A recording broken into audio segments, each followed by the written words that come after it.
بسم الله الرحمن الرحيم والصلاة والسلام على رسول الله صلى الله عليه وسلم kusoo dhawaada kulankii shanaad ee u dambeeyay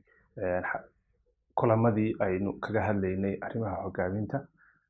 kulankan maanta insha Allah taala ugu dambeeya kulamadeena waxaynu kaga hadli doonaa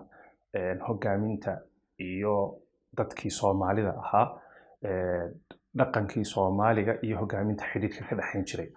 iyo dadkii hogaamiyayaasha oo ahaan jiray dadka Soomaalida ah sidee bay u isticmaali jireen hogaaminta marka maanta la barbar dhigo hogaaminta aynu ka baran karno diinteena iyo hogaaminta aynu ka baran karno cilmiga ibn aadamku kala dhaxlay ka dhashay muaamalada iyo waxa ay dadku ka heleen dadkii soo hogaamiyay bulshooyinka kala duwan iyo sidii u kala duwanaayeen iyo waxyaabaha ay ku kala fiicnaayeen inaga oo marnaba aan ka tagaynin oo mar walba inagu keena uu asaas u yahay ama uu sees u yahay dhaqankii nabigeena sallallahu alayhi wasallam oo ah qofkii ilaahay subhanahu wa ta'ala cid uu abuuray ugu dhamayska tirna qofkii sidaynu soo sheegnay si kasto oo aynu ugu dayano aynaan gaari karayn haddana waxyaabo badan ayaa dadku qof waliba Allahumma salli ala Muhammad dhinac ka soo galaya aqoonta iyo dhaqanka nabiga alayhi salatu wasalaam marka dadkii Soomaalida ahaa waxyaabaha kulli macluumaadka ilaa hadda aan ogahay aan arkay waxyaabaha ugu cajiibsan ee aan arkay waxa kamid ah dadka Soomaalidu qofka cid hogaaminaya ama qof kasta oo kamid ihi iyagoo bulsho iyo ma garanaysaa deegaan iyo u qaybsana oo runtii aan aad isugu furnayn haddana isku furnaantooda iyo kala xidhnaantoodu may ahayn mid u diida inay si fiican u macaamilaan ama u wada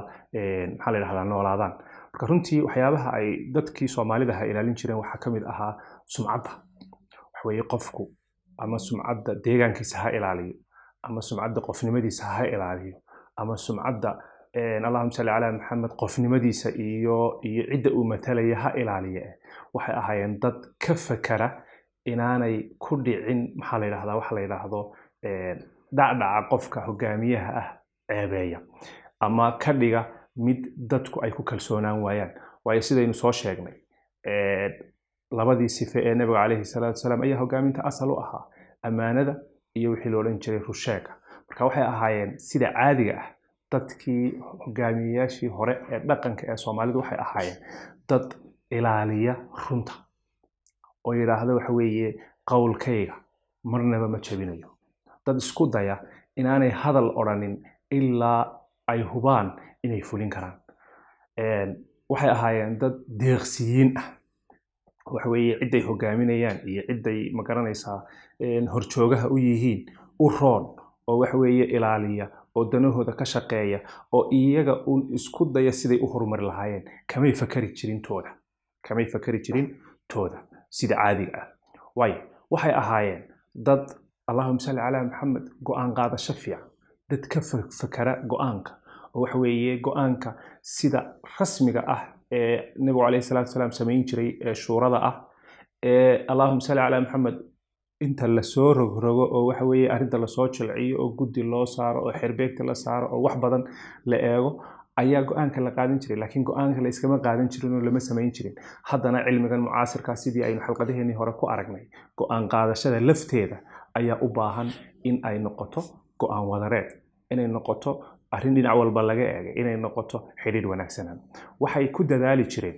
inay isticmaalaan erayada ugu habboon ugu aftahansan ugu maxaa la yiraahdaa xeesha dheer ee dad wax lagu fahamsiin karo waxay ahaayeen dad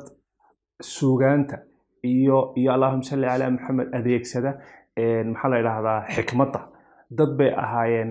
xigta oo ka daba taga xikmadaha laga tagay meeshay doonaan ha tageen marka deegto gabayada waxaad arkaysaa inaan weligii meelba u bixin haddana ka warramay caalamka oo dhan waxay ahaayeen dad caalamka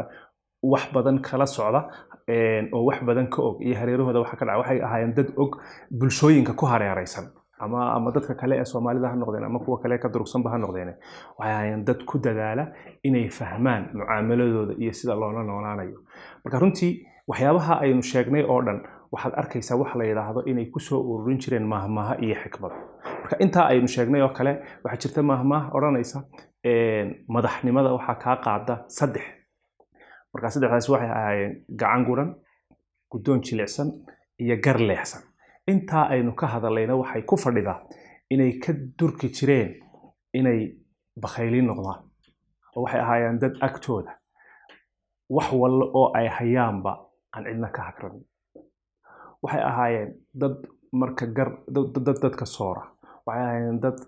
dad badani ku agnool yihiin, waxay ahaayeen dad cid kasta oo u timaada hayn kara, waxay ahaayeen dad dul badan, waxay ahaayeen dad xejin kara wax aanay dadka intooda badani xejin karin. marka gar loola yimaado waxay ahaayeen dad aad uga fiirsada, waxay ahaayeen dad guddi u saara, waxay ahaayeen dad rogroga, waxay ahaayeen dad had iyo jeeraale jecel in ay qaataan go'aanka ugu saxsan. haddii jeeraale go'aanku inuu noqdo cadaalad oo waxa weeye waddo saxa la mariyo ayuunbuu u baahan yahay, laakiin go'aanku in ciddii siday ahayd loo asiibaa inta badan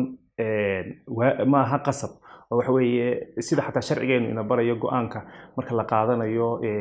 cadaaladda marka laga warramayo, cadaaladdu waa in muranku go'a ciddaa is haysan waxa ka dhaxeeya in la gooyo weeye, maaha in qofku uu helo uu asiibi karaa uu qaldami karaa. waxaana wax lagu xukumaa waxa la yiraahdo hadalka iyo dooda dadku ay iyagu soo gudbinayaan. nabiguna calayhi salaatu wasalaam waa kiilaha inna min albayaani la sixra in bacdukum alxanu min bacdi. marka waxa weeye waa kiilahaa anigoo nebi xukunkan kuu gooyaa haddii aad og tahay inaanad lahayn, go'aankaygu kuu xalaalayn mayo, iska celi. muxuu markaa ka cararayay nabigu calayhi salaatu wasalaam? wuxuu ka cararayay in qof xaq aanu lahayn uu hadal aftahannimadiisa ama siduu doodiisa usoo magaranaysaa jeediyey uu ugu xukumay inaan qofka kale u arkin in go'aankiisa u xalaalaynayo waxaanu lahayn. marka macnaheedu waxa weeye waxay ka fakeri jireen go'aanka ay qaadanayaan inuu noqdo mid ay isku dayayaan inuu ahaado allahumma salli calaa maxamed ka ugu saxsan, iyadoo cuquul badan iyo aaraab badan iyo dad badani ay soo rogrogayeen iyaguna guddoonka u dambeeya oo ay samayn jireen. waxay ahaayeen dad ka durka allahumma salli calaa maxamed inay cid u eexdaan cidna ka eexdaan, inay cid u eexdaan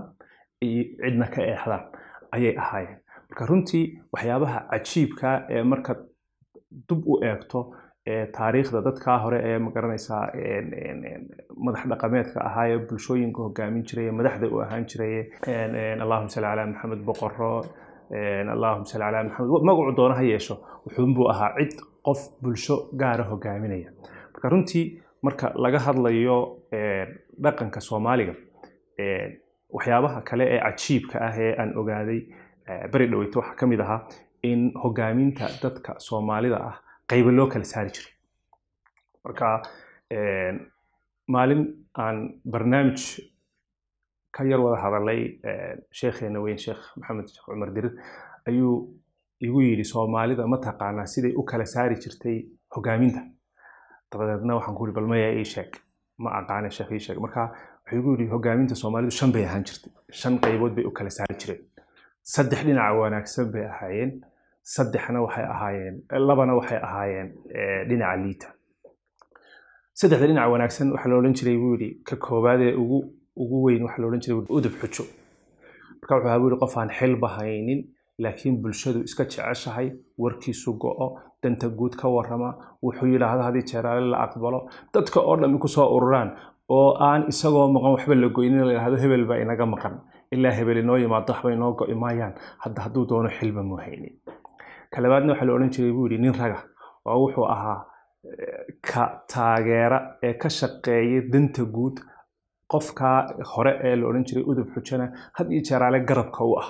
ka saddexaadna wuxuu ahaa buu yidhi nin raga kalkaal, oo nin raga kalkaalna wuxuu ahaa ninka operationiska fuliye ee waxa ay labadaasi go'aamiyaan ama ay meel saaraan ee bulshada la doonayo in lagu hago wacyigelinteeda iyo dabagalkeeda iyo magaranaysaa abaabulkeeda ka shaqeeya. marka 3da udub xujo nin raga kalkaal 3daas waxay ahayd dhinaca wanaagsan. 2 kala jiray buu dhinaca xun ahaa oo mid la oran jiray rife. kaasi 3dan uu ka soo horjeedo wax kasta oo ay meesha soo dhigaan uu isagu la dagaalami jiray buu u rifi jiray. ka ku xigana waxaa la odhan jiray buu rifa kalkaalo wuxuu ahaa ka u qaabilsan abaabulka iyo islaama kicinta iyo ciyaalku diridda iyo waxaan oo dhan ka shaqeeya ilaa bal waxay sameeyeen inaga dad ay noogu jirta waxaa ka shaqeeya marka runtii waa xikmad rasmiya oo meel taalla oo aan ogaaday maalintaas waana ta maanta runtii markaad eegto aad arkayso bulshada Soomaalidu halkay ka taagan tahay waxaanan markaa ku soo ururinaya xalqadeennan maanta ee ugu dambaysa qof waliba ha ku dadaalo bal hogaaminta inuu naftiisa baro wax weeye naftiisana hogaamiyo qofka naftiisa hogaamiyey ayuunbaa cid kalena wax ku soo kordhin kara laakiin qofka tiisa ka adkaan waayey cid kalena meel ma gaarsiin karo marka inaad saddexda wanaagsan ee Soomaalida ku jirto iyo inaad labada liito ku jirtana bal adigu dub isu qiyaas aad iyo aad baad u mahadsantihiin xaqadeena halkaas inoogu soo gabagaboobeen jazaakumullahu khayran assalaamu calaykum waraxmatullaahi wabarakaatu